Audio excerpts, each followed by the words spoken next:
السلام عليكم ورحمة الله وبركاته. إن الحمد لله نحمده ونستعينه ونستغفره ونعوذ بالله من شرور أنفسنا ومن سيئات أعمالنا. من يهده الله فلا مضل له ومن يضلل فلا هادي له. وأشهد أن لا إله إلا الله وحده لا شريك له. وأشهد أن محمدا عبده ورسوله.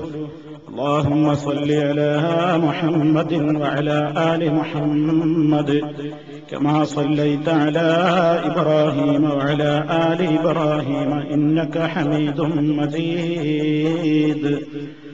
اللهم بارك على محمد وعلى آل محمد كما باركت على إبراهيم وعلى آل إبراهيم إنك حميد مجيد. يا أيها الذين آمنوا اتقوا الله حق تقاته ولا تموتن إلا وأنتم مسلمون.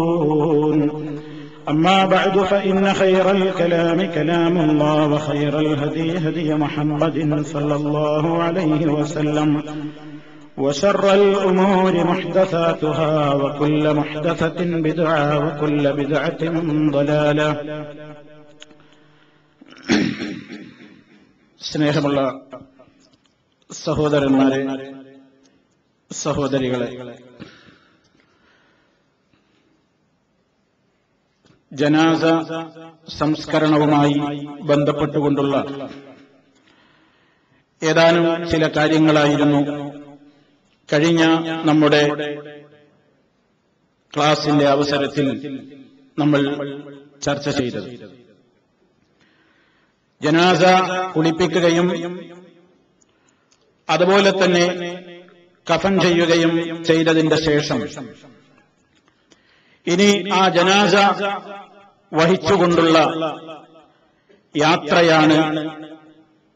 ആ യാത്രയുമായി ബന്ധപ്പെട്ടുകൊണ്ടുള്ള ചില കാര്യങ്ങളാണ് ഇന്ന് നിങ്ങളുടെ ശ്രദ്ധയിൽപ്പെടുത്താൻ ഞാൻ ഉദ്ദേശിക്കുന്നത്. മഹാനായ നബി സല്ലല്ലാഹു അലൈഹി വസല്ലമിന്റെ അധ്യാപനങ്ങൾ ജീവിതത്തിന്റെ എല്ലാ രംഗങ്ങളിലും കാത്തുസൂക്ഷിക്കുവാനും പിന്തുടരുവാനും അർഹമർ റഹീമീനായ നാഥൻ നമുക്ക് ഏവർക്കും തൗഫീഖ് നൽകുമാറാകട്ടെ. സഹോദരങ്ങളെ, ജനാസ കഫൻ ചെയ്തു കഴിഞ്ഞാൽ അത് വഹിച്ചുകൊണ്ടുപോകുന്ന കട്ടിലിൽ വെക്കപ്പെട്ട് കഴിഞ്ഞാൽ പല സ്ഥലങ്ങളിലും കാണുന്ന പല സമ്പ്രദായങ്ങളും ഉണ്ട്. ആ ജനാസ മുമ്പിൽ വെച്ചുകൊണ്ട് അതെടുത്ത് യാത്രയാകുന്നതിന്റെ മുമ്പായി ഒരു അൽ-ഫാത്തിഹ വിളിക്കുകയും അതുപോലെ തന്നെ ചിലയിടങ്ങളിൽ ഫാത്തിഹക്കും ഇഖ്ലാസും മുഅവ്വദത്തൈൻ എന്നീ സൂറത്തുകൾക്ക് പുറമെ സൂറത്ത് യാസീൻ പാരായണം ചെയ്തുകൊണ്ട് സുദീർഘമായ ഒരു ദുആയും ഒക്കെ നടത്തിയിട്ടാണ് മയ്യത്ത് എടുത്ത് കൊണ്ടുപോകാറുള്ളത്. വാസ്തവത്തിൽ പ്രിയപ്പെട്ടവരെ, ഇതിന് ഇസ്ലാമിൽ യാതൊരു അസ്ലും ഇല്ല, ഒരടിസ്ഥാനവും ആ വിഷയത്തിൽ വന്നിട്ടില്ല എന്ന് നമ്മൾ മനസ്സിലാക്കണം. ഇത്തരം വിഷയങ്ങളൊക്കെ ഉയർത്തിക്കാണിച്ചുകൊണ്ട് ജനങ്ങളെ വൈകാരികമായി ഇളക്കിവിടാൻ വേണ്ടി ബിദ്അത്തിന്റെ ആളുകൾ ശ്രമിക്കാറുണ്ട് എന്നത് ഇത്തരുണത്തിൽ നമ്മൾ ഓർക്കേണ്ടതാണ്. കണ്ടോ, ഇവർ ജനാസ കൊണ്ടുപോകുന്ന കോലമാണിത്. കുളിപ്പിച്ച് കഫൻ ചെയ്ത് മയ്യത്ത് കട്ടിലിൽ വെച്ച് ഒറ്റ കൊണ്ടുപോക്കാണ്. ഒരു ഫാത്തിഹ വിളിച്ചില്ല, ഒരു യാസീൻ ഓതിയില്ല, ദുആ ചെയ്തില്ല. ഇവർക്കിതിനോടൊക്കെ അലർജിയാണ്. ഇവർക്ക് ഖുർആനിനോട് വെറുപ്പാണ്, ഇവർക്ക് യാസീനിനോട് അലർജിയാണ്, വെറുപ്പാണ്, ഇവർക്ക് ഫാത്തിഹ ഓതുന്നത് വെറുപ്പാണ്. ഇങ്ങനെ ധാരാളം കാര്യങ്ങൾ ജനങ്ങളെ പറഞ്ഞുകൊണ്ട് തെറ്റിദ്ധരിപ്പിക്കാറുണ്ട്. വാസ്തവത്തിൽ സഹോദരന്മാരെ, എന്തുകൊണ്ടാണത് വേണ്ടതില്ല എന്ന് പറയുന്നത്? യാസീനിനോടൊരു വെറുപ്പാണോ? ഖുർആൻ പാരായണത്തെ നല്ലതല്ല എന്ന് പറയുന്നത് കൊണ്ടാണോ? ഒരിക്കലുമല്ല. ഇസ്ലാമിൽ ഒരു കാര്യം നമുക്കത് ശർഅായി നിശ്ചയിച്ചു തരേണ്ടത് അല്ലാഹുവിന്റെ റസൂൽ സല്ലല്ലാഹു അലൈഹി വസല്ലമാണ്. ആ നബി സല്ലല്ലാഹു അലൈഹി വസല്ലമിൽ നിന്ന് ദീൻ ശരിക്കും കേട്ടും കണ്ടും പഠിച്ചവരാണ് സ്വഹാബാ കിറാം റളിയല്ലാഹു അൻഹും.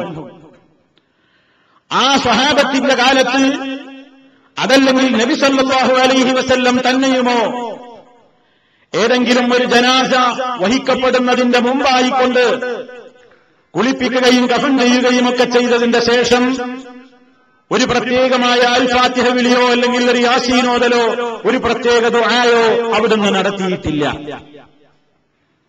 അവിടുന്ന് അത് കാണിച്ചു തന്നിട്ടില്ല. അവിടുത്തേക്കാൾ ഈ ലോകത്തേക്ക് ദീൻ പഠിപ്പിച്ചു കൊടുക്കാൻ ആർക്കാണ് അവകാശമുള്ളത്? മാത്രമല്ല നബി സല്ലല്ലാഹു അലൈഹി വസല്ലമിൽ നിന്നത് മനസ്സിലാക്കിയിട്ടുണ്ടെങ്കിൽ സ്വഹാബത്ത് അത് ചെയ്യാതിരിക്കില്ല.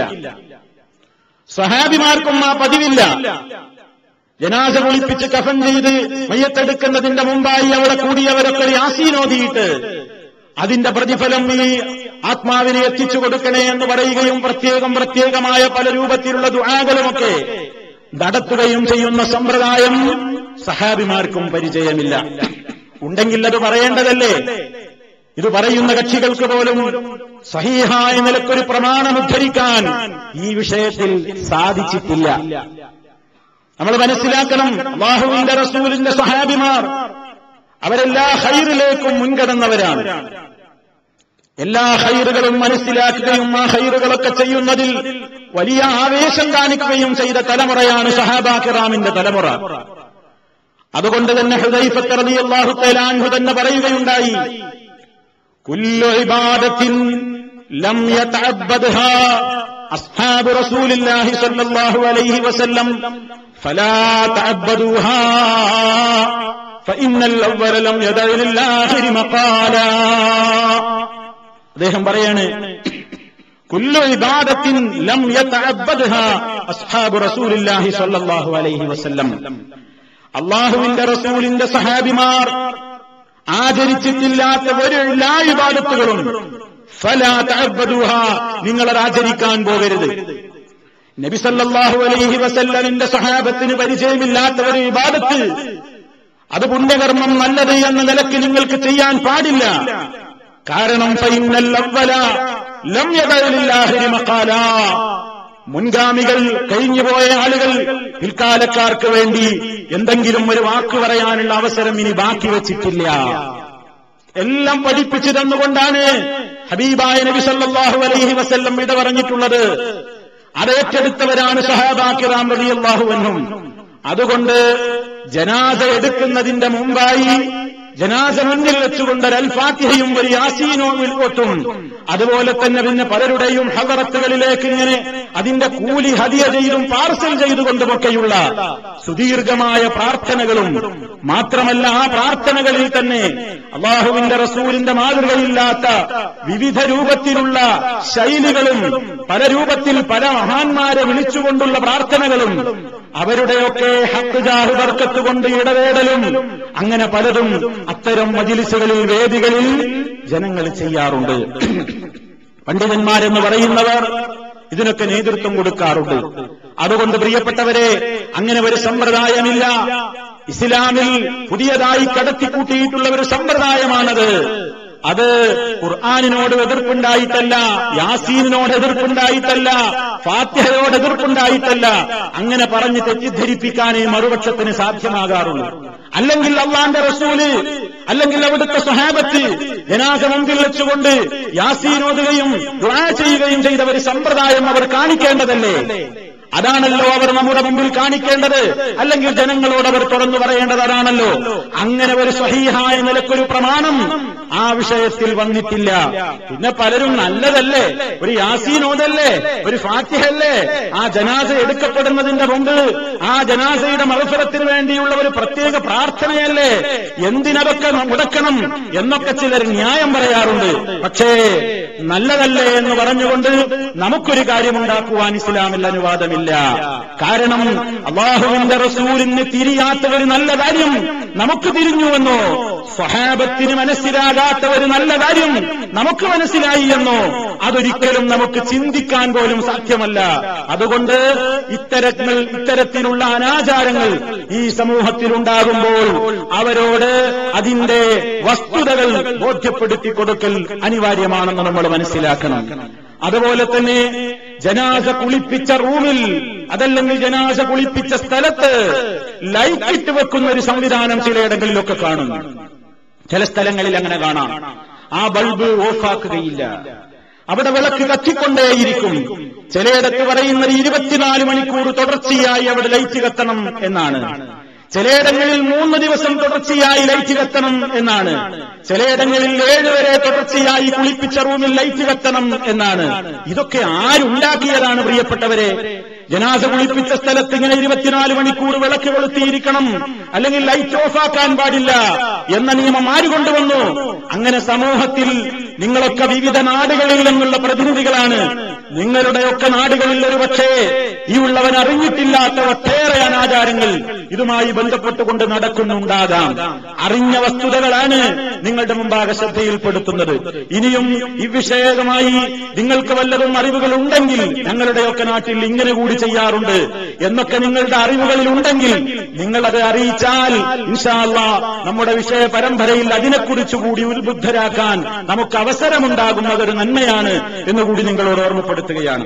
അതുകൊണ്ട് പ്രിയപ്പെട്ടവരെ, ആ രൂപത്തിലുള്ള എല്ലാ അനാചാരങ്ങളോടും വിട പറഞ്ഞുകൊണ്ട് ഇസ്ലാമികമായി അല്ലാഹുവിന്റെ റസൂൽ സല്ലല്ലാഹു അലൈഹി വസല്ലം പഠിപ്പിച്ചതിൽ ഒതുങ്ങി നിൽക്കലാണ് നമുക്ക് കരണീയമായിട്ടുള്ളത്. ഏത് കാര്യത്തിലും ഖൈറായത് അല്ലാഹുവിന്റെ റസൂലിന്റെ ചര്യയാണ്. കാര്യങ്ങളിൽ ഏറ്റവും ദുഷിച്ചത് പുത്തൻ സമ്പ്രദായങ്ങളാണ്. അത് എല്ലായിടത്തേക്കും ബാധകമാണ്. ഒരു നല്ലൊരു കാര്യമില്ലേ, ഒരു നല്ലൊരു ഖുർആനോദനിനെ പറ്റി ഇപ്പൊ എത്രയൊക്കെ പറയാണ്ടോ എന്നൊക്കെ ചിലർ ചോദിക്കും. അങ്ങനെയൊക്കെ പറഞ്ഞ് വസ്വാസുണ്ടാക്കും. അതുകൊണ്ട് തന്നെയാണ് പറയുന്നത്, ഖുർആൻ നല്ലതല്ലാഞ്ഞിട്ടല്ലോ നമ്മൾ റുക്കൂയിൽ ഖുർആൻ ഓതാറില്ല. ഞാനോ നിങ്ങളോ റുക്കൂയിൽ ചെയ്യുമ്പോൾ ഖുർആനിൽ ഓതാറുണ്ടോ?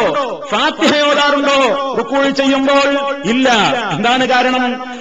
ഫാത്തിഹയോടോ വിശുദ്ധ ഖുർആനിലെ ഏതെങ്കിലും അധ്യായത്തോടോ നമുക്കൊരു വെറുപ്പോ അലർജിയോ ഉണ്ടായിട്ടല്ല റുക്കൂയിലും സുജൂദിലും നമ്മൾ ഖുർആൻ ഓതാത്തത്. മറിച്ച് ആ സന്ദർഭത്തിൽ ഖുർആൻ ഓതാൻ അല്ലാഹുവിന്റെ റസൂലിന്റെ അനുവാദമില്ല. അവിടുന്ന് അത് നമുക്ക് ശരിയായി കാണിച്ചു തന്നിട്ടില്ല.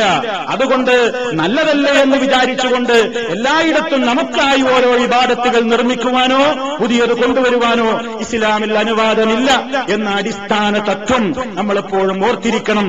ഈ രൂപത്തിലുള്ള ഏത് വിഷയങ്ങളെ സംബന്ധിച്ച് നമ്മൾ ശ്രവിക്കുമ്പോഴും പഠിക്കുമ്പോഴും എന്ന് ആമുഖമായി തന്നെ ഉണർത്തുകയാണ്. ഇനി പ്രിയപ്പെട്ടവരെ, ജനാസയുമായി പുറപ്പെടൽ ഇസ്ലാം വലിയ ഒരു പുണ്യകരമായ കാര്യമായിട്ടാണ് പഠിപ്പിച്ചിട്ടുള്ളത്. ആ ജനാസയുടെ പിന്നാലെ പോകലും അതുമായി ബന്ധപ്പെട്ട കാര്യങ്ങളെക്കുറിച്ച് ചിന്തിച്ചുകൊണ്ട് ആ ജനാസയെ അനുഗമിക്കലും ഏറ്റവും പുണ്യമുള്ള ഒരു സമ്പ്രദായമാണ്, ഒരാചാരമായിട്ടാണ് മഹാനായ നബി കരീം സല്ലല്ലാഹു അലൈഹി വസല്ലം പഠിപ്പിച്ചിട്ടുള്ളത്. ധൃതിയിൽ കൊണ്ടുപോകണമെന്നാണ് അവിടുന്ന് പറഞ്ഞത്. ജനാസ എത്രയും വേഗം കൊണ്ടുപോകണം എന്നാണ്. പ്രയാസകരമല്ലാത്ത നിലക്ക് സ്പീഡിൽ ഓടാതെ എന്നാൽ പതുക്കെ ഇങ്ങനെ അരിച്ചരിച്ചു പോകുന്ന സമ്പ്രദായവും ഒഴിവാക്കിക്കൊണ്ട് ഒരു മിതമായ നിലക്ക് സ്പീഡിൽ നടന്നു പോകണം ജനാസയുമായി എന്നാണ് നബി സല്ലല്ലാഹു അലൈഹി വസല്ലമിന്റെ ഹദീസുകളിൽ നിന്ന് പണ്ഡിതന്മാർ കൃത്യമായി തന്നെ ഉരുത്തിരിച്ചു പറഞ്ഞെടുത്തിട്ടുള്ള നിയമങ്ങൾ. നിങ്ങൾ നോക്കൂ, മഹാനായ അബൂ ഹുറൈറ റളിയല്ലാഹു തആല അൻഹു പറയാണ്, അല്ലാഹുവിന്റെ റസൂൽ പറഞ്ഞിരിക്കുന്നു, അസ്രിഉ ബിൽ ജനാസ ഫഇന്നഹാ ഇൻ തകു സാലിഹതൻ ഫഖൈറുൻ തുഖദ്ദിമൂനഹാ ഇലൈഹി വഇൻ തകു സിവാ ദാലിക ഫശർറുൻ തബഊനഹു അൻ റിഖാബികും. നബി സല്ലല്ലാഹു അലൈഹി വസല്ലം പറയുന്നു, അസ്രിഉ ബിൽ ജനാസ, നിങ്ങൾ ജനാസ കൊണ്ട് ധൃതിപ്പെടണേ, നിങ്ങൾ ജനാസ കൊണ്ട് ധൃതിപ്പെട്ടു പോകണേ. ഫഇന്നഹാ, കാരണം എന്തെന്നല്ലേ, ആ ജനാസ ഇൻ തകു സാലിഹതൻ, സ്വാലിഹായ ഒരു മനുഷ്യന്റെ ജനാസയാണെങ്കിൽ ഫഖൈറുൻ തുഖദ്ദിമൂനഹാ ഇലൈഹി, ഏറ്റവും ഖൈറായ കാര്യത്തിലേക്ക് നിങ്ങൾ അയാളെ എത്രയും പെട്ടെന്ന് കൊണ്ടുചെന്നാക്കലാണല്ലോ. നല്ല മനുഷ്യനാണെങ്കിൽ അല്ലാഹു സുബ്ഹാനഹു വ തആല അദ്ദേഹത്തിന് വേണ്ടി ഒരുക്കി തയ്യാറാക്കി വെച്ചിട്ടുള്ള സ്വർഗീയമായ അനുഭൂതികളും ആനന്ദങ്ങളും ഒക്കെ ഖബറിലും കിട്ടാനുണ്ടല്ലോ. ആ ഒരു സംവിധാനത്തിലേക്ക്, ആ ഒരു ആസ്വാദനത്തിലേക്ക്, ആ ഒരു ഖൈറായ മേഖലയിലേക്ക് ആ മനുഷ്യനെ എത്രയും പെട്ടെന്ന് നിങ്ങൾ കൊണ്ടുപോകലായിരിക്കുമല്ലോ. അതല്ലേ ആ മയ്യത്തിന് ഏറ്റവും ഖൈറ്.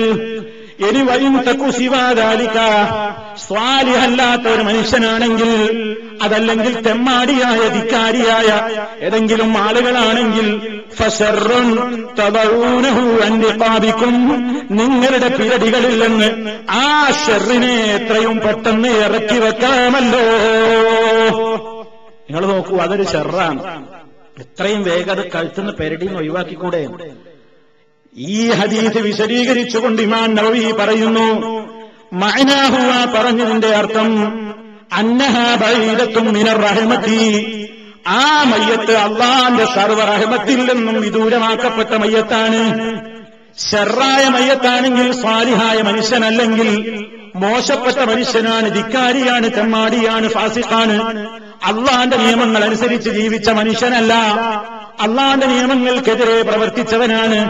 അത്തരത്തിലുള്ള ഒരാളാണെങ്കിൽ എത്രയും പെട്ടെന്ന് നിങ്ങളുടെ പെരടിയിൽ നിന്ന് ആ ഭാരമങ്ങ് ഇറക്കി വെക്കാമല്ലോ. കാരണം അല്ലാഹുവിന്റെ റഹ്മത്ത് കിട്ടാത്ത മയ്യത്താണത്. അതുകൊണ്ട് ഫലാ മസ്ലഹത ലക്കും, നിങ്ങൾക്ക് ഒരു നന്മയും കിട്ടാനില്ല ഫീ മുസാഹബതിഹാ, ആ മയ്യത്തിന്റെ പിന്നാലെ കൂടുതൽ സമയം ചെലവഴിക്കുന്നത് നിങ്ങൾക്ക് നന്മക്കെതിരാണ്. അപ്പൊ അതുകൊണ്ട് ഏതായിരുന്നാലും ജനാസ എത്രയും വേഗം കൊണ്ടുപോയി മറവ് ചെയ്യണം എന്നത് ഇസ്ലാമിന്റെ ഒരു നിയമമാണ്. മാത്രമല്ല അത്ഭുതകരമായൊരു കാര്യം അവിടുന്ന് നമുക്ക് പഠിപ്പിച്ചിരുന്നിട്ടുണ്ട്. ഇദാ ഉദിഅത്തിൽ ജനാസതു വഹ്തമലഹ റിജാലു അലാ അനാഖിഹിം فإن كانت صالحة قالت قدموني قدموني فإن كانت غير صالحة قالت يا ويلها أين يذهبون بها يسمع صوتها كل شيء إلا الإنسان ولو سمعها الإنسان لصعقا.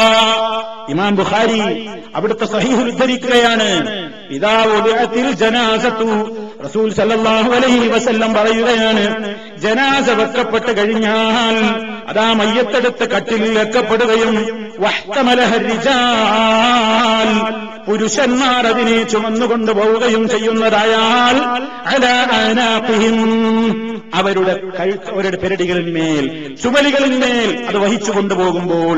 ഇവിടെ നിങ്ങൾ നോക്കൂ, ജനാസയെ കൊണ്ടുപോകുന്നതിന്റെ കാര്യം പറഞ്ഞപ്പോ വഹ്തമലഹ റിജാലു, പുരുഷന്മാര് എന്നാണ് പ്രത്യേകം പറഞ്ഞത്. അത് സംബന്ധമായൊരു മസല നമുക്ക് ശേഷം പറയാനുണ്ട്. ഏതോ ആകട്ടെ, നബി സല്ലല്ലാഹു അലൈഹി വസല്ലം പറയുന്നു, അങ്ങനെ ജനാസയും വഹിച്ചുകൊണ്ടുള്ള യാത്ര ആരംഭിക്കുന്നതായാൽ ഫൈൻ കാനത് സാലിഹത്തൻ, നല്ല ആത്മാവാണെങ്കിൽ, നല്ല മയ്യത്താണെങ്കിൽ, ഖാലത്ത്, ആ മയ്യത്ത് വിളിച്ചു പറയുന്നുണ്ട്, ഖദ്ദിമൂനി ഖദ്ദിമൂനി, എന്നെ നിങ്ങൾ പെട്ടെന്ന് കൊണ്ടുപോകൂ, എന്നെ പെട്ടെന്ന് കൊണ്ടുചെന്നാക്കൂ എന്നിങ്ങനെ മയ്യത്ത് വിളിച്ചു പറയുന്നുണ്ട്, ജനാസ പറയുന്നുണ്ട്.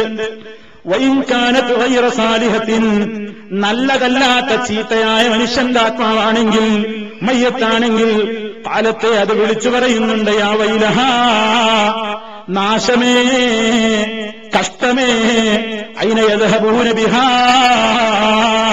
ഈ ആത്മാവും കൊണ്ട്, അതിനെയും കൊണ്ട് നിങ്ങൾ എങ്ങോട്ടാ പോകുന്നത്? അങ്ങനെ യസ്മഉ സൗതഹാ കുല്ലു ശൈഇൻ, ഈ ശബ്ദം എല്ലാ വസ്തുക്കളും കേൾക്കുന്നതാണ്. ഇല്ലൽ ഇൻസാന, മനുഷ്യനൊഴികെ. മനുഷ്യനെങ്ങാനും വലൗ സമിഅഹൽ ഇൻസാനോ, മനുഷ്യനെങ്ങാനും അത് കേട്ടിരുന്നുവെങ്കിൽ ലസൈഖ, അവൻ അപ്പോൾ തന്നെ അബോധാവസ്ഥയിൽ നിലംപതിക്കുമായിരുന്നു. നിങ്ങൾ നോക്കൂ, ഇമാം ബുഖാരി റിപ്പോർട്ട് ചെയ്ത സഹീഹായ ഹദീസാണ്. എന്താണ് ഇവിടെ പറയുന്നത്? ജനാസ കൊണ്ടുപോകുന്ന നേരത്തരാ ഖബറിലേക്ക് എത്തിയിട്ടില്ല. ആ ഖബറിലേക്ക് എത്തുന്നതിന്റെ മുമ്പ് തന്നെ മയ്യത്ത് വിളിച്ചു പറയുന്നുണ്ട്. എങ്ങനെയാണ് ആ വിളിച്ചു പറയലെന്ന് നമുക്കറിഞ്ഞുകൂടാ. അല്ലാഹുവിന്റെ റസൂൽ അത് നമുക്ക് പഠിപ്പിച്ചു തന്നതുകൊണ്ട് നമ്മളൊരു അക്ഷരാർത്ഥത്തിൽ തന്നെ വിശ്വസിക്കുന്നു. കാരണം ആ ശബ്ദം എല്ലാവരും കേൾക്കുമെന്ന് പറയുമ്പോ അതൊരു ഭൗതികമായ നിലക്കുള്ള ശബ്ദം തന്നെയാണ്. കൃത്യമായി വിളിച്ചു പറയുന്നുണ്ട്. എന്താണ് പറയുന്നത്? സ്വാലിഹായ മനുഷ്യനാണെങ്കിൽ അവൻ പറയുന്നത് ഖദ്ദിമൂനി, എനിക്ക് അല്ലാഹു നിശ്ചയിച്ചു വെച്ചിട്ടുള്ള സ്വർഗീയമായ സൗകര്യങ്ങളിലേക്ക്, ആനന്ദങ്ങളിലേക്ക്. കാരണം ആ ജനാസ, ആ മയ്യത്തത് മരണത്തിന്റെ മുമ്പേ, മരണത്തിന്റെ അവസരത്തിൽ കണ്ട് മനസ്സിലാക്കിയതാണ്. കാരണം റൂഹ് പിടിക്കാൻ വരുന്ന രംഗം നമ്മൾ ഹദീസുകളിൽ പറഞ്ഞിട്ടുണ്ട്. ആ സന്ദർഭം മുതൽക്ക് തന്നെ ആ മനുഷ്യന് ബോധ്യമായിട്ടുണ്ട് തന്റെ അവസ്ഥ ആശ്വാസകരമാണോ അല്ലേ എന്നുള്ളത്. അപ്പൊ സ്വാലിഹായ മനുഷ്യനാണെങ്കിൽ അവൻ നല്ല നല്ല കാഴ്ചകൾ കണ്ടുകൊണ്ടാണ് അവന്റെ റൂഹ് തിരിഞ്ഞിട്ടുള്ളത്. അതുകൊണ്ട് തന്നെ അവൻ ആവേശമാണ്. എത്രയും പെട്ടെന്ന് ഞാനൊന്ന് ഖബറിലെത്തിയെങ്കിൽ, എത്രയും പെട്ടെന്ന് എനിക്ക് അല്ലാഹു നിശ്ചയിച്ചിട്ടുള്ള ആ ആനന്ദത്തിലേക്ക് എനിക്കൊന്ന് എത്താൻ കഴിഞ്ഞെങ്കിൽ എന്ന്. അതുകൊണ്ട് ഖദ്ദിമൂനി, എന്നെ ധൃതിയിൽ പെട്ടെന്ന് കൊണ്ടുപോകൂ, എന്നെ കൊണ്ടുപോകൂ വേഗത്തിൽ വേഗത്തിൽ എന്ന അർത്ഥത്തിൽ അത് പറയുന്നുണ്ട്.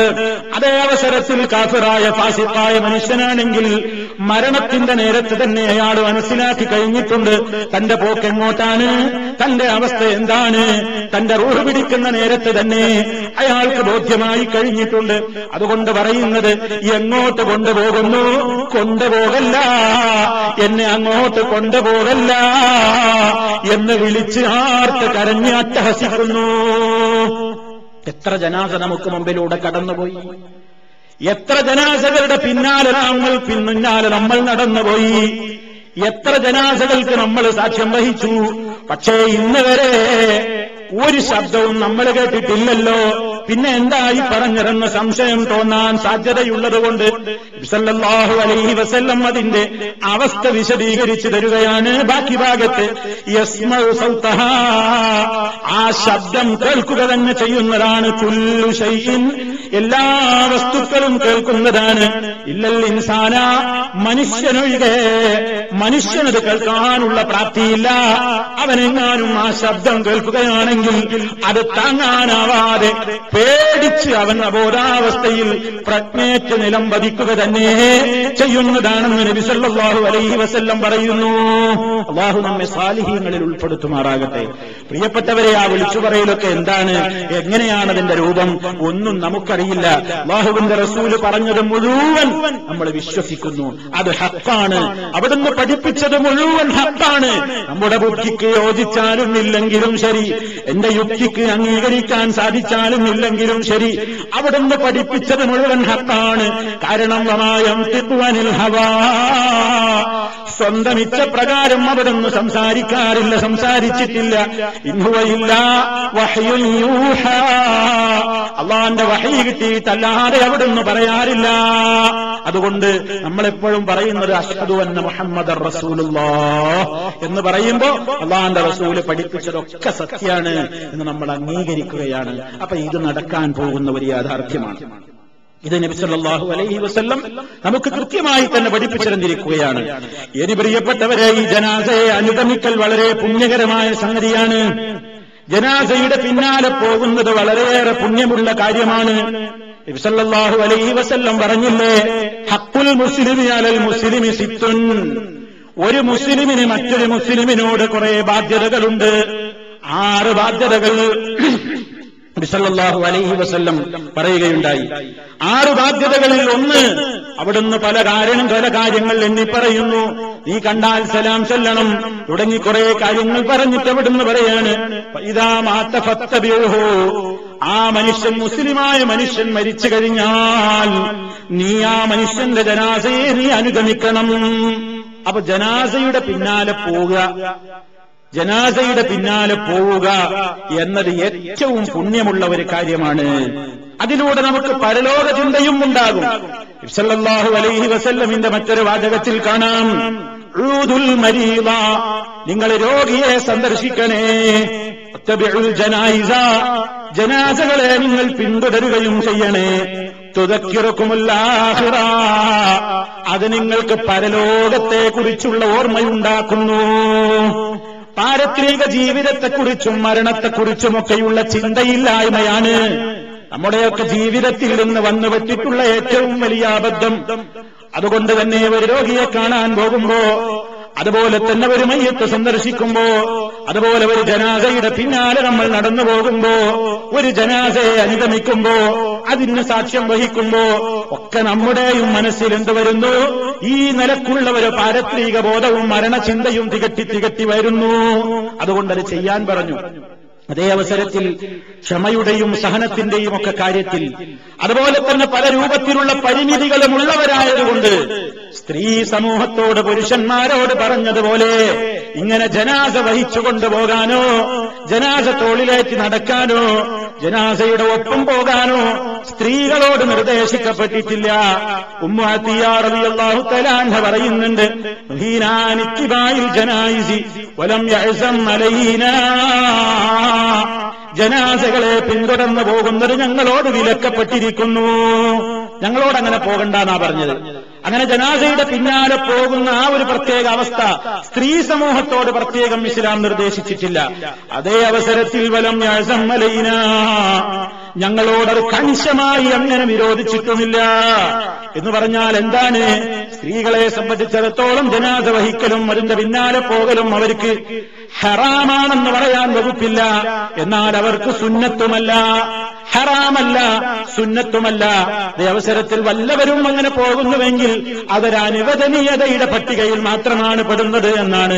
ഈ അവസരത്തിൽ അവർക്കത് സുന്നത്തില്ല.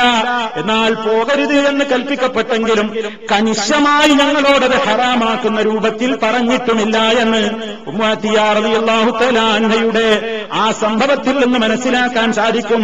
ആ സംഭവത്തെ മഹാന്മാരായ പണ്ഡിതന്മാർ ആ നിലക്ക് അവരുടെ വിഷയത്തെ സംബന്ധിച്ച് പറഞ്ഞിടത്ത് അത് ഹറാമല്ല എങ്കിലും അവർക്ക് സുന്നത്തുമല്ല.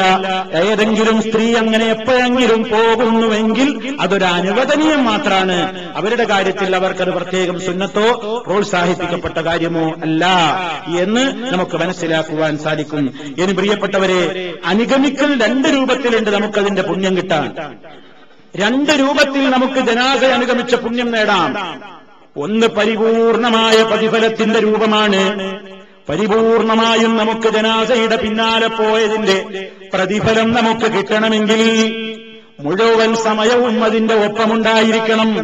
അഥവാ ആ മരിച്ച സഹോദരന്റെ ഭവനത്തിൽ ചെല്ലുകയും ആ ജനാസയ്ക്ക് ഹാജരാവുകയും എന്നിട്ട് ആ ജനാസയുടെ പിന്നാലെ പോവുകയും നമസ്കാരം നിർവഹിക്കുകയും പിന്നീട് ആ ഖബർസ്ഥാനിലേക്ക് പോവുകയും ആ ജനാസ മറമാടപ്പെടുവോളം താമസിച്ചു നിൽക്കുകയും അതിന്റെ എല്ലാ കാര്യങ്ങളിലും പങ്കെടുത്തതിന്റെ ശേഷം മാത്രം മടങ്ങിപ്പോരുകയും ചെയ്യുന്ന രീതി, അതാണ് പൂർണ്ണമായ രൂപം.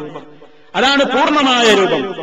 നിങ്ങൾ നബി സല്ലല്ലാഹു അലൈഹി വസല്ലം പറയുന്നു, മനിത്തബഅ ജനാസത മുസ്ലിമിൻ ഈമാനൻ വഹ്തിസാബാ വകാന മഅഹു ഹത്താ യുസല്ലാ അലൈഹാ വയഫ്റഗ മിൻ ദഫനിഹാ ഫഇന്നഹു യർജിഉ മിനൽ അജ്രി ബിഖിറാതൈൻ കുല്ലു ഖിറാത്തിൻ മിസ്ലു ഉഹദിൻ. നബി സല്ലല്ലാഹു അലൈഹി വസല്ലം പറയാണ്, മനിത്തബഅ ജനാസത മുസ്ലിമിൻ, ആരെങ്കിലും ഒരു മുസ്ലിമിന്റെ ജനാസയെ പിന്തുടർന്നാൽ, അത് പറഞ്ഞിട്ട് നബി സല്ലല്ലാഹു അലൈഹി വസല്ലം പറയാണ്, രണ്ട് ഉപാധി പറയുന്നുണ്ട്. ഈമാനൻ വഹ്തിസാബൻ, വിശ്വാസത്തോടുകൂടി, വഹ്തിസാബൻ അല്ലാഹുവിന്റെ അടുക്കൽ നിന്നുള്ള പ്രതിഫലേച്ഛയോടുകൂടി. അഥവാ നമ്മൾ ചിന്തിക്കണം, പലപ്പോഴും ആളുകൾ മരിച്ചയിടത്ത് ഹാജരാകാറുണ്ട്, രോഗിയെ സമീപിക്കാറുണ്ട്, ജനാസയുടെ പിന്നാലെ പോകാറുണ്ട്, ജനാസയുമായി ബന്ധപ്പെട്ട ചടങ്ങുകളിലൊക്കെ പങ്കെടുക്കാറുണ്ട്. പക്ഷേ നിയ്യത്ത് നന്നല്ലെങ്കിൽ അതുകൊണ്ട് ഒരു പ്രയോജനവുമില്ല. എന്തേ നിയ്യത്ത് നന്നാകാതിരിക്കൽ? ചിലരൊക്കെ ജനാസയുടെ പിന്നാലെ പോകും. എന്തേ കാരണം? പോയിട്ടില്ലെങ്കിൽ ആളുകൾ എന്ത് വിചാരിക്കും? പോയിട്ടില്ലെങ്കിൽ എന്നെക്കുറിച്ച് എന്റെ കുടുംബങ്ങൾ എന്ത് ധരിച്ചു വെക്കും? ആളുകൾ പറയില്ലേ, ഇന്നയാള് അനുഭരിച്ചിട്ട് ആ വീട്ടിൽ ഇന്നയാള് വന്നുവോ, ജനാസയുടെ പിന്നാലെ ഇന്നയാള് പോയോ, ഖബർസ്ഥാനിലേക്ക് ഇന്നയാള് പോയോ എന്നൊക്കെ ആളുകൾ ചോദിക്കുമ്പോ ഞാനെന്ത് സമാധാനം പറയും? അതുകൊണ്ടൊന്ന് പോവട്ടെ എന്ന് ചിന്തിച്ചുകൊണ്ട് പോകുന്ന ആളുകളുണ്ട്. അതുപോലെ തന്നെ പണക്കാരുടേത് മാത്രം നോക്കിയിട്ട് പോകുന്നവരുണ്ട്. കാരണം ആ പണക്കാരന്റെ വീട്ടിലൊരു മരണം നടന്നിട്ട് പോയാൽ എനിക്ക് ഭൗതികമായി ചില നേട്ടങ്ങൾ ആ പണക്കാരുടെ വീട്ടിൽ നിന്ന് കിട്ടാനുണ്ട്. ആ ഉദ്ദേശാർത്ഥം ആ ജനാസയിലും മറ്റു സംസ്കരണ ചടങ്ങുകളിലുമൊക്കെ ഞാൻ പങ്കെടുത്താലേ ഭാവിയിലുള്ള എന്റെ ജീവിതത്തിന് സാമ്പത്തികമായ പല ഉപകാരങ്ങളും ആ കുടുംബത്തിൽ നിന്ന് എനിക്ക് കിട്ടുകയുള്ളൂ. ഞാൻ വിട്ടിരുന്നാൽ, മാറി നിന്നാൽ ഞാൻ ആക്ഷേപിക്കപ്പെടും, ഞാൻ പരിഗണിക്കപ്പെടാതെ അവഗണിക്കപ്പെട്ടവനായി പോകുമെന്നൊക്കെ ചിന്തിച്ചുകൊണ്ട് ഭൗതികമായ നേട്ടങ്ങളും താൽപര്യങ്ങളും മാത്രം ഉദ്ദേശിച്ചുകൊണ്ട് പേരിനും പ്രശസ്തിക്കുമൊക്കെ ആയിക്കൊണ്ട് ജനാസയുടെ ഒപ്പം പോകുന്നവരും ഖബർസ്ഥാനിൽ ജനാസ സംസ്കരണ ചടങ്ങുകളിൽ പങ്കെടുക്കുന്നവരും ധാരാളമുണ്ട്. അതുകൊണ്ട് ഹബീബായ നബി സല്ലല്ലാഹു അലൈഹി വസല്ലം പറഞ്ഞു, ഇതിനൊക്കെ പോകുമ്പോ ഈമാൻ വേണം, ഈമാൻ വേണം. വഹ്തിസാബൻ, അല്ലാഹുവിന്റെ അടുക്കൽ നിന്നുള്ള പ്രതിഫലമാണ് മോഹിക്കേണ്ടത്. പടച്ച തമ്പുരാന്റെ കോടതിയിൽ ചെല്ലുമ്പോ ഞാൻ ഈ മുസ്ലിമായ മനുഷ്യന്റെ ജനാസയിൽ പങ്കെടുത്ത് എല്ലാ കാര്യങ്ങളിലും ഭാഗവാക്കായതിന് എനിക്കെന്റെ റബ്ബ് നിശ്ചയിച്ച പ്രതിഫലം എനിക്കും കിട്ടണം. ആ നിലയ്ക്ക് അല്ലാഹുവിലും പരലോകത്തിലുമൊക്കെ അടിയുറച്ച് വിശ്വസിച്ചുകൊണ്ടും അല്ലാഹുവിന്റെ അടുക്കൽ നിന്നുള്ള പ്രതിഫലത്തെ മാത്രം മോഹിച്ചുകൊണ്ടും ആരെങ്കിലും ഒരു മുസ്ലിമിന്റെ ജനാസ പിന്തുടർന്നാൽ അങ്ങനെ വകാന മഅഹു, ആ ജനാസയുടെ കൂടെ തന്നെ ഈ മനുഷ്യനായി ഹത്താ യുസല്ലാ അലൈഹാ, നമസ്കരിക്കപ്പെടുന്നത് വരെ ആ ജനാസയുടെ പിന്നാലെ ആളുണ്ട്. വയഫറുഗ മിൻ ദഫ്നിഹാ, നിസ്കാരവും കഴിഞ്ഞിട്ട് അയാൾ മടങ്ങിപ്പോന്നില്ല, ജനാസയുടെ പിന്നാലെ തന്നെ പുറപ്പെട്ടിട്ട് ഖബർസ്ഥാനിലെത്തിയിട്ടുണ്ട്. ആ സംസ്കരണ ചടങ്ങുകളിൽ മറമാടുന്ന നേരത്തും അയാൾ ഒപ്പമുണ്ട്. അങ്ങനെ പരിപൂർണമായും ആ നിലയ്ക്ക് ജനാസയുടെ കൂടെ ഒരു മുസ്ലിമായ മനുഷ്യൻ കഴിയുന്നുവെങ്കിൽ ഫഇന്നഹു യർജിഉ മിനൽ അജ്രി, തീർച്ചയാണ് കേട്ടോ ആ മനുഷ്യനതാ ബിഖിറാത്തൈൻ, 2 ഖിറാത്ത് പ്രതിഫലം കൊണ്ട് മടങ്ങുന്നു. 2 ഖിറാത്ത് പ്രതിഫലം എന്നാണ് നബി സല്ലല്ലാഹു അലൈഹി വസല്ലം പറയുന്നത്. അപ്പൊ എന്താ ഖിറാത്ത്? നമുക്കൊക്കെ സംശയം തോന്നുന്നില്ലേ? നമുക്കെല്ലാം സംശയം തോന്നുന്നില്ലേ? നബി സല്ലല്ലാഹു അലൈഹി വസല്ലം വിശദീകരിക്കുന്നു, കുല്ലു ഖിറാത്തിൻ മിസ്ലു ഉഹദിൻ, കുല്ലു ഖിറാത്തിൻ മിസ്ലു ഉഹദിൻ, ഓരോ ഖിറാത്തും ഉഹദ് മലയോളമാണ്. ഒരു ഖിറാത്ത് എന്ന് പറയുന്നത് തന്നെ ഉഹദ് മലയോളമാണ്. വലിയ വലിയ സംഭവങ്ങളെ, വലിയ വലിയ അളവും കാര്യങ്ങളുമൊക്കെ പറയുമ്പോ നബി സല്ലല്ലാഹു അലൈഹി വസല്ലം മദീനയിലെ ഉഹദ് പർവ്വതത്തോടാണ് ഉപമിക്കാറുള്ളത്. കാരണം മദീനയിൽ ഉള്ളതിൽ വെച്ച് ഏറ്റവും വലിയ പർവ്വതമാണ് ഉഹദ് മല. ആ മലയോളമാണ് ഒരു ഖിറാത്ത് എന്ന് പറയുന്നത്. അങ്ങനത്തെ 2 ഖിറാത്താണ്. അപ്പൊ 2 ഉഹദ് മലയോളം ഏറ്റവും വലിയ പുണ്യവുമായിട്ടാണ് മുസ്ലിം മടങ്ങിപ്പോരുന്നത്. ഇതാണ് പരിപൂർണമായ അതിന്റെ രൂപം. ഇനിയോ ഒരു പകുതി പ്രതിഫലം കിട്ടുന്ന രൂപമുണ്ട്. അതെന്താണ്? വമൻ സല്ലാ അലൈഹാ, ആരെങ്കിലും ജനാസയുടെ പിന്നാലെ പോയി വിശ്വാസത്തോടെ പ്രതിഫലേച്ഛയോടെ എന്നിട്ട് നമസ്കാരം കഴിയുന്നത് വരെ മാത്രമേ നിന്നുള്ളൂ. വമൻ സല്ലാ അലൈഹാ, നമസ്കാരം നിർവഹിച്ചു കഴിഞ്ഞിട്ട് സുമ്മറജ, പിന്നീട് ആ മനുഷ്യൻ മടങ്ങിപ്പോന്നു. ഖബലാൻ തുദ്ഫന, ഖബറടക്ക ചടങ്ങുകളിൽ അദ്ദേഹം പങ്കെടുക്കാതെ നിസ്കാരം നിർവഹിച്ച് അതുകൊണ്ട് മാത്രം മതിയാക്കിയിട്ട് മടങ്ങിപ്പോരുകയാണെങ്കിൽ ഫഇന്നഹു യർജിഉ ബിഖിറാത്ത്, അവൻ ഒരു ഖിറാത്ത് കൊണ്ട് മടങ്ങിപ്പോരുന്നു. ഒരു ഖിറാത്താണ് അവന് കിട്ടുന്നത്. അപ്പൊ നോക്കൂ നിങ്ങൾ പ്രതിഫലത്തിലെ വ്യത്യാസം, പ്രതിഫലത്തിലെ വ്യത്യാസം നോക്കൂ. ഇതറിയാതെ ഈ ഗൗരവം, ഇത്ര വിഷയം ഗൗരവമാണെന്ന് മനസ്സിലാക്കിയപ്പോ സഹാബാക്കളിൽ പ്രമുഖനായിരുന്ന ഇബ്നു ഉമർ റളിയല്ലാഹു തആല അൻഹു, അബ്ദുല്ലാഹി ഇബ്നു ഉമർ റളിയല്ലാഹു അൻഹുമാ ഈ ഹദീസ് അബൂ ഹുറൈറ റളിയല്ലാഹു അൻഹു പറയുന്നത് കേൾക്കുകയാണ്. ഇത്ര വലിയ പുണ്യം ഓഫർ ചെയ്യപ്പെട്ട ഒരു കാര്യമാണതെന്ന് അബ്ദുള്ള റളിയല്ലാഹു തആല അൻഹു അബൂ ഹുറൈറയിൽ നിന്ന് കേട്ടപ്പോ ഇബ്നു ഉമർ റളിയല്ലാഹു അൻഹുവിനെ വിശ്വസിക്കാനാകുന്നില്ല. അല്ലാഹുവിന്റെ റസൂലിൽ നിന്ന് അദ്ദേഹം അത് കേട്ടിട്ടുമില്ല. അദ്ദേഹം അതാ സംശയം തീർക്കാൻ വേണ്ടി അതാ നമ്മുടെ ഉമ്മ ആയിഷ റളിയല്ലാഹു തആല അൻഹയുടെ അടുത്തേക്ക് ഒരാൾ പറഞ്ഞേക്കുകയാണ്, ഒരു ദൂതനെ പറഞ്ഞേക്കുകയാണ്. ഇങ്ങനെ ഒരു ഹദീസ് ഞാൻ കേൾക്കുന്നു, അത് ശരിയാണോ? അല്ലാഹുവിന്റെ റസൂൽ എങ്ങനെ പറഞ്ഞിട്ടുണ്ടോ? അതാണ് ഇബ്നു ഉമർ റളിയല്ലാഹു അൻഹു എന്നറിയേണ്ടത്. സല്ലല്ലാഹു അലൈഹി വസല്ലം അങ്ങനെ പറഞ്ഞിട്ടുണ്ട് എന്ന് ആയിഷ റളിയല്ലാഹു തആല അൻഹ മറുപടി തിരികെ ദൂതനോട് പറഞ്ഞപ്പോൾ ഇബ്നു ഉമർ റളിയല്ലാഹു തആല അൻഹു സങ്കടപ്പെട്ടുകൊണ്ട് പറയാണ്, ലഖദ് ഫറത്നാ ഫീ ഖറാരീത്തിൻ കസീറാ, എത്രയെത്ര ഖിറാത്തുകളാണ് നമുക്ക് നഷ്ടപ്പെട്ടു പോയത്, എത്ര ഖിറാത്തുകളാണ് നമുക്ക് നഷ്ടപ്പെട്ടു പോയത്. അറിഞ്ഞില്ലല്ലോ ഇതിന്റെ ഗൗരവം എത്ര ഉണ്ടെന്ന്. ആ വാക്ക് അല്ലാഹുവിന്റെ റസൂലിന്റെ ഹദീസ് ഇബ്നു ഉമർ റളിയല്ലാഹു തആല അൻഹു കേട്ടതിന്റെ ശേഷം ഒരു ജനാസയിലും വെറും നിസ്കാരത്തിൽ മാത്രം പങ്കെടുത്തുകൊണ്ട് മഹാനായ ഇബ്നു ഉമർ റളിയല്ലാഹു തആല അൻഹു മടങ്ങിപ്പോന്നിട്ടില്ല. അദ്ദേഹം ജനാസയുടെ കൂടെ തന്നെ ഈ പരിപൂർണമായ പ്രതിഫലത്തിന് വേണ്ടി ചുറ്റിക്കൂടാറുണ്ടായിരുന്നു എന്ന് അതാ മഹാനവറുകളുടെ ചരിത്രത്തിൽ നിന്ന് നമുക്ക് വായിക്കുവാൻ സാധിക്കുന്നു. സ്വഹാബത്ത് അങ്ങനെയാണ്. അവരും നമ്മളും തമ്മിലുള്ള ഒരു പ്രധാന വ്യത്യാസമാണ്. അവർക്കൊരു കാര്യം കേട്ടുകഴിഞ്ഞാൽ അത് ശരിയാണോ എന്നേ അവർ അന്വേഷിക്കുന്നുള്ളൂ. അത് ശരിയാണെന്നവർക്ക് ബോധ്യമായി കഴിഞ്ഞാൽ പിന്നെ അവരുടെ വാക്കൊന്ന് പ്രവൃത്തിയൊന്ന്, അവരുടെ വിശ്വാസമൊന്ന് പ്രവൃത്തിയൊന്ന്, അങ്ങനത്തെ ഒരു രണ്ട് സമീപനം അവർക്കില്ല. അതാ സത്യമെന്ന് മനസ്സിലായി കഴിഞ്ഞപ്പോ സ്വഹാബത്തതാ ഉഹദ് മലയോളം പുണ്യമാണ്, 2 ഉഹദ് മലയോളം പുണ്യമാണ് എന്ന് കേട്ടപ്പോ പിന്നെ ആ കാര്യത്തിൽ അവർക്ക് വലിയ ശ്രദ്ധയാണ്. അത്ര വലിയ പുണ്യമുള്ളൊരു കാര്യമാണ് പ്രിയപ്പെട്ടവരെ. നമ്മളിന്ന് ആരെങ്കിലും മരിച്ചാൽ, നമ്മളെ പ്രവാസികളെ സംബന്ധിച്ചിടത്തോളം നമ്മുടെ ഈ ഗൾഫ് ജീവിതത്തിൽ ഒരു മരണസ്ഥലത്ത് ഹാജരാവുക എന്നത് തന്നെ വളരെ അപൂർവമാണ്. നാട്ടിലാകുമ്പോൾ അത് പിന്നെയും കിട്ടും. ഇനി ഹാജരായാൽ തന്നെ പലപ്പോഴും നമ്മുടെയൊക്കെ നാടുകളിലും പലയിടത്തുമുള്ളൊരു സമ്പ്രദായം എന്താണ്, ചില ആളുകൾ ജനാസയുടെ അടുക്കൽ അവർ കാര്യമായ പുണ്യമായിട്ട് കണ്ടതെന്താ, ഒന്ന് പോകുക, ആ മൂടുപടമൊന്ന് നീക്കുക, മുഖം ഒന്ന് കാണുക, ഇങ്ങോട്ട് പോരുക, തിരിച്ചു പോരുക. ഇതോടുകൂടെ അവരുടെ ചടങ്ങ് കഴിഞ്ഞു. ഒരു കാര്യവും കൊണ്ടില്ല, അതുകൊണ്ടൊന്നും കിട്ടാനില്ല. നബി സല്ലല്ലാഹു അലൈഹി വസല്ലം പറഞ്ഞ ജനാസയുടെ പിന്നാലെ പോ. ആ ജനാസയുടെ പിന്നാലെ പോകാൻ നമുക്കിന്ന് ക്ഷമയില്ല. നമ്മുടെയൊക്കെ നാടുകളിൽ കാണാം, അതാ ജനാസക്ക് പങ്കെടുക്കുന്ന ആളുകൾ വളരെ കുറവായിരിക്കും. പണക്കാരൊക്കെയാണെങ്കിൽ, അല്ലെങ്കിൽ വലിയ സ്ഥാനമാനങ്ങളൊക്കെയുള്ള ആളുകളാണെങ്കിൽ, അല്ലെങ്കിൽ പേരും പ്രശസ്തിയുമൊക്കെയുള്ള ആളുകളാണെങ്കിൽ, അല്ലെങ്കിൽ പാർട്ടി ലീഡർമാരാണെങ്കിൽ, മതഭക്തിക്കല്ല രാഷ്ട്രീയമായ ശക്തി തെളിയിക്കാനൊക്കെയുള്ള നിയ്യത്തോടുകൂടി പോകുന്നവരും ഉണ്ട്. നമ്മുടെ നേതാവിന്റെ ജനാസ സംസ്കരണത്തിന് ലക്ഷങ്ങൾ തടിച്ചുകൂടണം എന്ന നിയ്യത്തോടെ പോകുന്നവരുമുണ്ട്. എല്ലാവരും അങ്ങനെയാണെന്ന് പറഞ്ഞതിനർത്ഥമില്ല.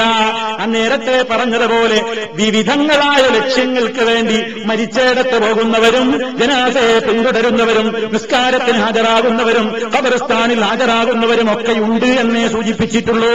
നമുക്ക് ആബോധമുണ്ടാകരുത്. നമുക്ക് അല്ലാഹുവിലുള്ള വിശ്വാസമായിരിക്കണം, പരലോകബോധമായിരിക്കണം. ഒരാളെ ബോധ്യപ്പെടുത്താനല്ല, ഒരാളെയും കാണിക്കാനല്ല, ഒരാളിൽ നിന്നും ഭൗതികമായി ഒന്നും പറ്റാനുമല്ല. മറിച്ച് റബ്ബേ, എനിക്ക് നീ നിശ്ചയിച്ച പ്രതിഫലം കിട്ടണമെങ്കിൽ ഞാൻ പങ്കെടുത്തേ പറ്റൂ എന്ന നിലക്ക് ക്ഷമയോടെ കാത്തിരിക്കാൻ മനുഷ്യന് സഹനശേഷി വേണം. കണ്ടിട്ടില്ലേ, പാവപ്പെട്ടവന്റെ മയ്യത്ത് കൊണ്ടുപോകണമെങ്കിൽ 4 ആളുണ്ടാവും. ആ മരിച്ച വീട്ടിലൊരു 4 പേരുണ്ടാകും. ജനാസയുടെ കൂടെ വളരെ കുറഞ്ഞ ആളുകൾ. ഇനി ജനാസയുടെ കൂടെ പോയാൽ തന്നെയും അതാ നിസ്കാരം കഴിഞ്ഞ് ധാരാളം ആളുകൾ മടങ്ങിപ്പോരുന്നു. ഒരു 10, 100, 200 ആളുകളുള്ള ഒരു ജനാസയാണെങ്കിൽ, ഇനി അതല്ല 1000ഓളം ആളുകളുള്ള ഒരു ജനാസയുടെ യാത്രയാണെങ്കിൽ, നിങ്ങൾ നോക്കൂ, നിസ്കാരം കഴിഞ്ഞ് ആ ഖബർസ്ഥാനിലേക്ക് ഖബറടക്ക ചടങ്ങിന് പോകുന്നവർ എത്ര പേരുണ്ട്? അവിടുന്ന് പിരിഞ്ഞു പോരും. പകുതിയോളം, 3/4ഓളം പിരിഞ്ഞു പോരും. പിന്നെ ആ ഖബർ അടക്ക ചടങ്ങുകളിൽ പങ്കെടുക്കുന്ന ആളുകൾ വളരെ വിരളമായിരിക്കും. അതുകൊണ്ട് പ്രിയപ്പെട്ടവരെ, നമുക്ക് അവസരങ്ങൾ കിട്ടുമ്പോൾ ആ അവസരം പാഴാക്കിക്കൂടാ, ആ അവസരം പാഴാക്കിക്കൂടാ.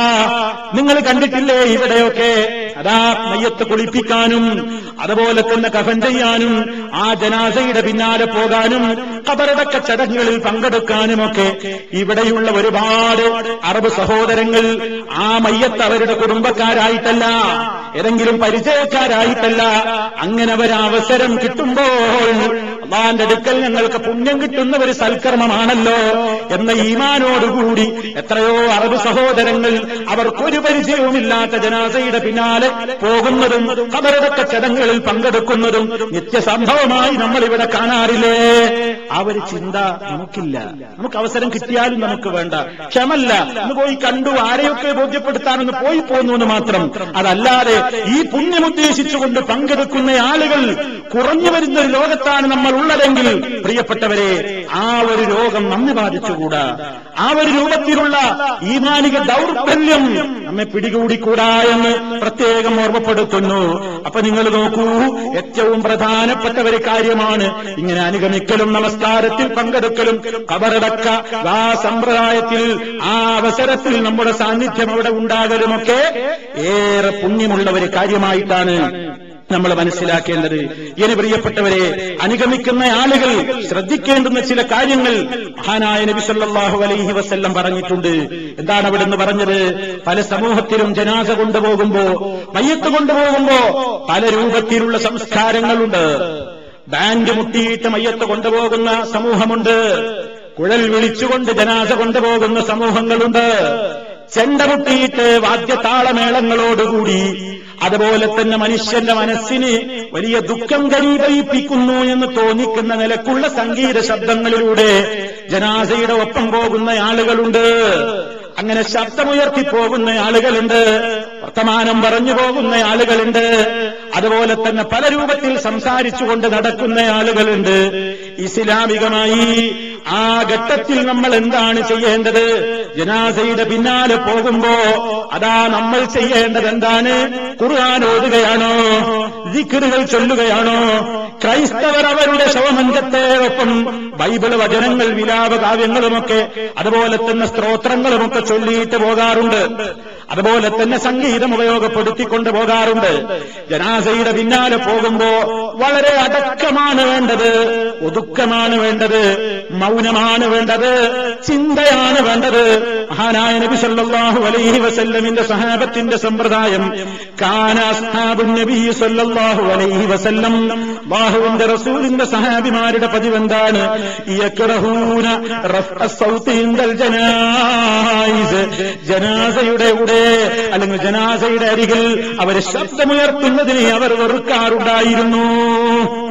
ശബ്ദമുയർത്താൻ പാടില്ല, ശബ്ദമുയർത്താൻ പാടില്ല. ലാ തുത്ബഉൽ ജനാസ ബിസൗത്തിൻ വലാ നാരിൻ, ശബ്ദം കൊണ്ടോ അതല്ലെങ്കിൽ അഗ്നി കൊണ്ടോ തീ കൊണ്ടോ ഒന്നും തന്നെ ജനാസയുടെ പിന്നാലെ പോകപ്പെടരുത്. ചില ആളുകൾ വിളക്ക് കൊളുത്തിയിട്ട് ഒരു പ്രത്യേക ദീപം കൊളുത്തിയിട്ടൊക്കെ പിന്നാലെ പോകുന്നിട്ടില്ലേ? പല മതവിഭാഗങ്ങളിലും ചിലർ മെഴുകുതിരി കത്തിച്ചുകൊണ്ട് പിന്നാലെ പോകും.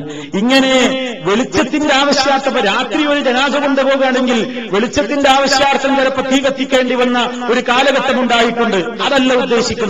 അതല്ലാതെ തന്നെ ഒരു ദീപം തെളിയിക്കലും ഒരു ദീപം കൊളുത്തലും ഒക്കെ ആയിട്ട് പിന്നാലെ അതുകൊണ്ട് പോകുന്നവർ, അങ്ങനെ തീ കൊണ്ട് പിന്നാലെ പോകരുത്. ചില മനുഷ്യന്മാര് യാതൊരു നിലക്കുള്ള ലജ്ജയുമില്ലാതെ ജനാസയുടെ പിന്നാലെ പോകുമ്പോൾ പോലും സിഗരറ്റ് വലിച്ച് ബീഡി വലിച്ചൂരി നടക്കുന്ന കാഴ്ച കാണാറില്ലേ? നാറുകൊണ്ട് പിന്നാലെ തുടരപ്പെടരുത് എന്ന് പറഞ്ഞതിൽ ഇതും പെടില്ലേ? പുകവലി ഏതവസരത്തിലും നിഷിദ്ധമായ സംഗതിയാണ്. പക്ഷേ ഈ അവസരത്തിലും ആ വൃത്തികേട് ചെയ്യുന്ന മനുഷ്യന്മാരില്ലേ? എന്താണ് കാരണം? ജനാസയെ സംബന്ധിച്ചിടത്തോളം അവരെ സംബന്ധിച്ച് ഒന്നും അവരുടെ മനസ്സിലേക്ക് ഏശിയിട്ടില്ല. ചിലരിങ്ങനെ കുന്തിരിക്കം പുകച്ചുകൊണ്ട് അതുമായിട്ട് നടന്നുപോകും.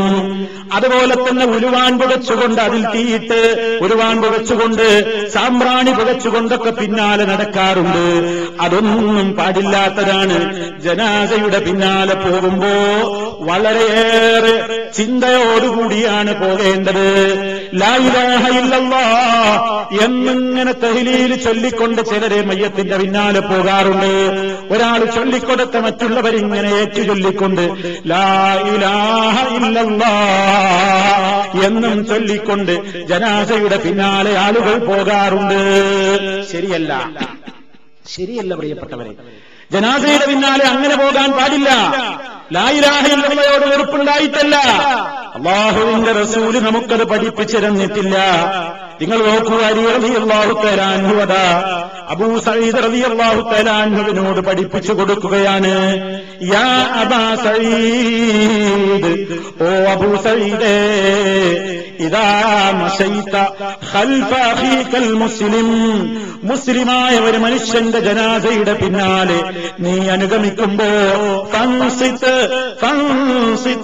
നീ എന്ത് ചെയ്യണം? നീ മൗനം പാലിക്കണം, മിണ്ടാതിരിക്കണം. വഫക്കിർ ഫീ നഫ്സിക, നിന്റെ മനസ്സിൽ നീ ഇങ്ങനെ ചിന്തിച്ചുകൊണ്ടിരിക്കണം. കഅന്നക ഖദ് സിർത മിസ്ലഹു, നീയും ആ പോകുന്ന ജനാസയുടെ സ്ഥാനത്തുള്ളതുപോലെ നീ നിന്നെ കാണണം. നിന്റെ അവസ്ഥയോർത്തുകൊണ്ട് നീ വളരെ ദുഃഖിക്കണം. നിന്റെ മനസ്സിൽ വേദന പിടികൂടണം. നിന്റെ കണ്ണുകൾ ഈറനണിയണം. നിന്റെ ഖൽബിൽ ആബോധമുണ്ടാകണം. ജനാസയുടെ പിന്നാലെ പോകുമ്പോ അതാണ് പ്രിയപ്പെട്ടവരെ വേണ്ടത്. നീ കാണുന്നില്ലേ എന്താണ് ആ മയ്യത്ത് എവിടേക്കാണ് പോകുന്നത്, എവിടെ നിന്നാണ് ആ മനുഷ്യൻ പുറപ്പെട്ടത്.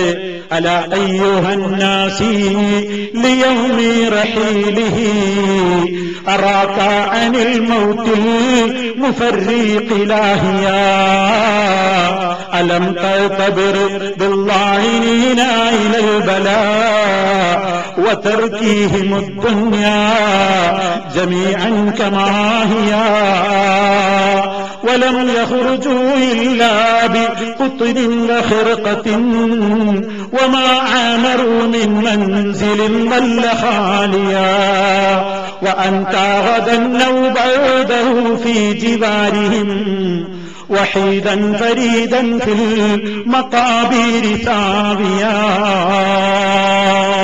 ഇത്തരം ഘട്ടങ്ങളിൽ നമ്മുടെ മനസ്സിലേക്ക് വരേണ്ട ചിന്തയാണത്.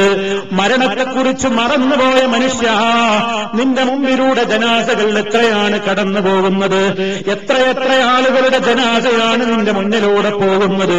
നീ ചിന്തിച്ചു നോക്കിയോ ആ മനുഷ്യനാരായിരുന്നു?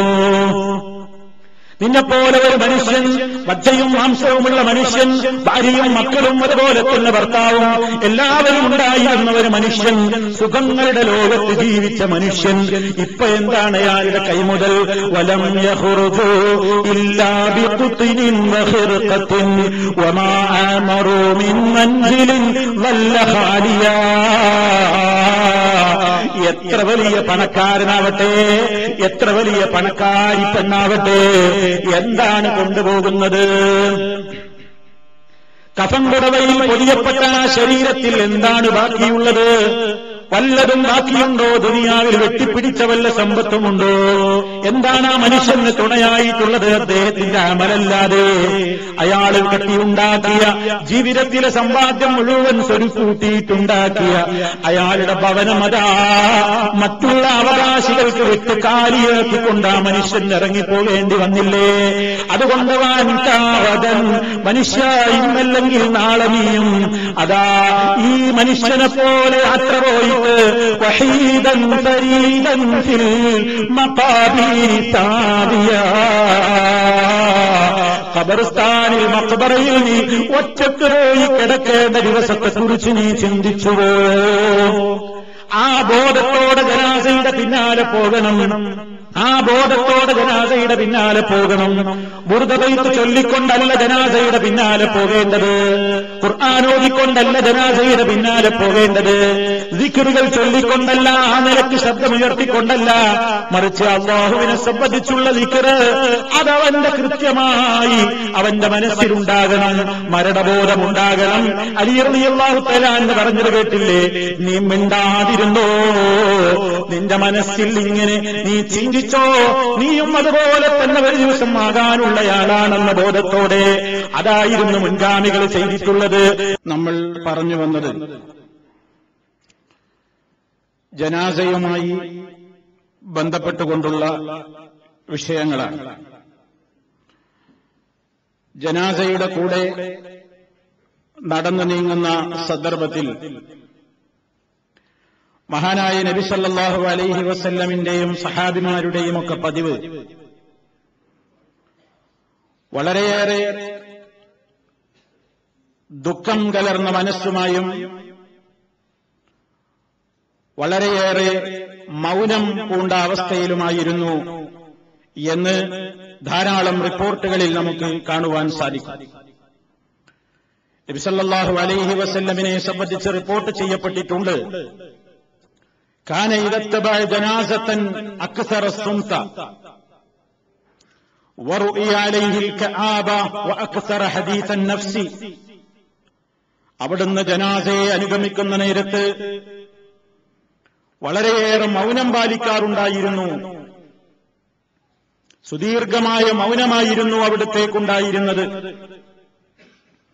അവിടുത്തെ മുഖത്ത്, അവിടുത്തെ പെരുമാറ്റങ്ങളിൽ വളരെയേറെ ദുഃഖം ഘനീഭവിച്ച് നിൽക്കാറുണ്ടായിരുന്നു, ദുഃഖം കാണപ്പെടാറുണ്ടായിരുന്നു. തന്റെ മനസ്സിനോട് കൂടുതൽ സംസാരിച്ചുകൊണ്ടിരിക്കുന്ന ഒരവസ്ഥ. ഈ ജനാസ എവിടേക്കാണ് പോകുന്നത്? ചെന്നെത്തിയാലുള്ള ഖബറിലെ സ്ഥിതി എന്താണ്? അഭിമുഖീകരിക്കാനുള്ള അവസ്ഥകൾ എന്തൊക്കെയാണ്? ഞാനാണ് ആ സ്ഥാനത്തെങ്കിൽ എന്തായിരിക്കും എന്റെ സ്ഥിതി എന്നെല്ലാം ആലോചിച്ചുകൊണ്ടാണ് ഒരു ജനാസയുടെ കൂടെ ഒരു മുസ്ലിം നടക്കേണ്ടത്, ജനാസയുടെ കൂടെ പോകേണ്ടത്. മാത്രമല്ല, ഖബറിന്റെ സമീപത്തെത്തിയാലും അവിടെ ആ ചടങ്ങുകൾക്ക് സാക്ഷിയാകുന്ന നേരത്തും മഹാനായ നബി കരീം സല്ലല്ലാഹു അലൈഹി വസല്ലമിന്റെ സ്വഹാബത്ത് പറയുന്നത്, ഞങ്ങൾ വളരെ അച്ചടക്കം പാലിച്ചിരുന്നു, വളരെയേറെ ശാന്തത പാലിച്ചിരുന്നു. മാത്രമല്ല, ഒരു ജനാസയിൽ പങ്കെടുത്തു കഴിഞ്ഞാൽ ആ ദുഃഖം അവിടെ കൂടിയിരുന്ന മുഴുവൻ ആളുകളുടെയും മുഖത്ത്, അവരുടെ പെരുമാറ്റങ്ങളിൽ 2-3 ദിവസങ്ങളോളം തളം കെട്ടി നിൽക്കാറുള്ള ഒരു പ്രത്യേകമായ അവസ്ഥയും, മാനസികമായി മരണത്തോട് സംബന്ധമായിട്ടുള്ള കാര്യങ്ങളെ അവരുടെ മനസ്സിലെപ്പോഴും കൊണ്ട് നടക്കുന്നതിന്റെ അടിസ്ഥാനത്തിൽ അവരുടെ മനസ്സിന്റെ എല്ലാ അവസ്ഥകളും, ആ മരണപ്പെട്ടുപോയ വ്യക്തിയെക്കുറിച്ചുള്ള ചിന്തകളും, അദ്ദേഹത്തിന്റെ ഖബറിലെ സ്ഥിതി ഇപ്പോഴെന്താണ് റബ്ബേ, എന്തായിരിക്കും അദ്ദേഹം ഇപ്പോൾ അഭിമുഖീകരിച്ചുകൊണ്ടിരിക്കുന്ന സ്ഥിതിഗതികൾ, അവസ്ഥകൾ, അദ്ദേഹം റബ്ബിന്റെ മലക്കുകളുടെ ചോദ്യത്തെ നേരിടുകയാണല്ലോ, അദ്ദേഹത്തിന്റെ സ്ഥിതി എന്താണ്? ഈ രൂപത്തിൽ മരണപ്പെട്ടുപോയ ആളുടെ ആ ഖബർ ജീവിതവും അദ്ദേഹത്തിന്റെ പരലോകവുമൊക്കെയായി ബന്ധപ്പെട്ടുകൊണ്ടും, അതുപോലെ തന്നെ താനാണ് ആ സ്ഥാനത്ത് ഇന്ന് ഖബറിൽ കിടക്കുന്നവനെങ്കിൽ റബ്ബേ എന്റെ സ്ഥിതി എന്താണ് എന്നോർത്തുകൊണ്ട് ഒരാത്മവിചാരണക്ക് സമയം കണ്ടെത്തിക്കൊണ്ടും സ്വഹാബത്തും താബീഈങ്ങളുമൊക്കെ ജനാസയിൽ നിന്ന് വലിയ പാഠങ്ങൾ ഉൾക്കൊള്ളുന്നവരായിരുന്നു. അബ്ദുല്ലാഹി ഇബ്നു മസ്ഊദ് റളിയല്ലാഹു തആല അൻഹു ഒരിക്കലതാ ജനാസയുടെ കൂടെ നടന്നു പോകുന്ന കൂട്ടത്തിൽ ഒരാൾ ചിരിക്കുന്നത് കാണുകയാണ്. ആ ചിരിക്കുന്നത് കണ്ട നേരത്ത് അബ്ദുല്ലാഹി ഇബ്നു മസ്ഊദ് റളിയല്ലാഹു തആല അൻഹു വളരെ ദേഷ്യം പിടിച്ചുകൊണ്ട് ആ മനുഷ്യനോട് പറയുകയാണ്, അത്തദ്ഹഖു മഅൽ ജനാസ, ജനാസയുടെ കൂടെ നടക്കുമ്പോ നിനക്ക് ചിരിക്കാൻ കഴിയുന്നുവോ? ലാ ഉകല്ലിമുക അബദാ.